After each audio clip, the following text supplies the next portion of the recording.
The Battle of Gettysburg, fought over the first 3 days in July 1863, was the turning point of the Civil War when the Union victory halted the Confederate advance into the North. The war would drag on for another 2 years, but that crucial battle had already secured a symbolic place in the nation's consciousness.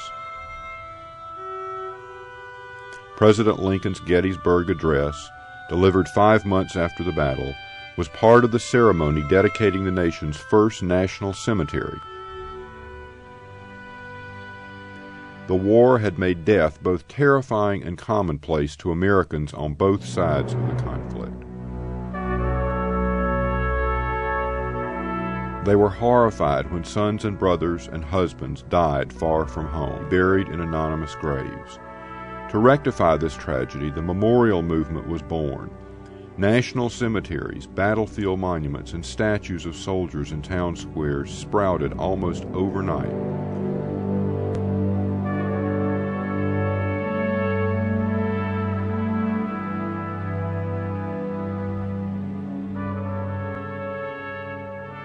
Two decades after the war ended, Americans in the North and the South were still obsessed by the subject, which by then had migrated into the realm of popular culture.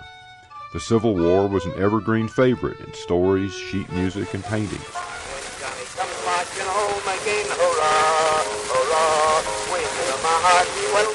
But nowhere did it thrive as it did as the subject of cycloramas.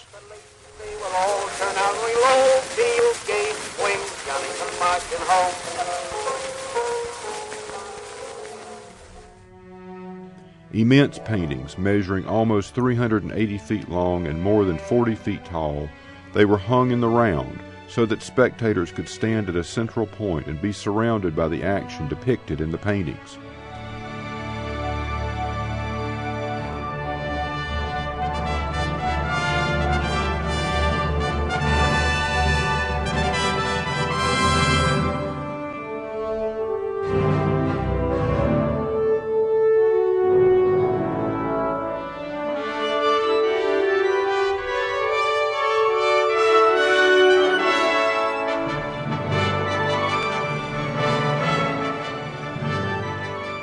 Panorama is an invention that was invented in the 1780s.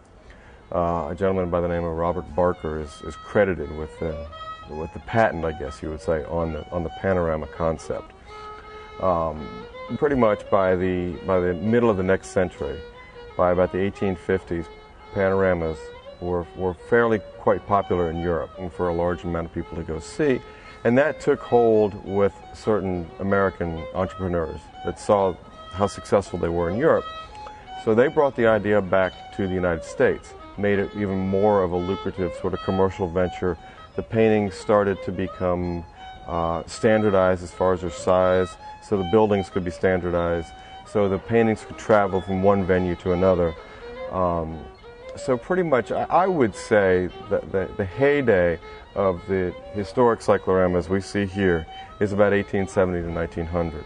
The crucifixion was a popular subject, and so were Civil War battles, none more than Gettysburg. Huge buildings, there were 4 in Chicago alone, were constructed to house these paintings, the IMAX movies of their day. When the Gettysburg painting was first displayed, veterans were reported to have wept at the sight.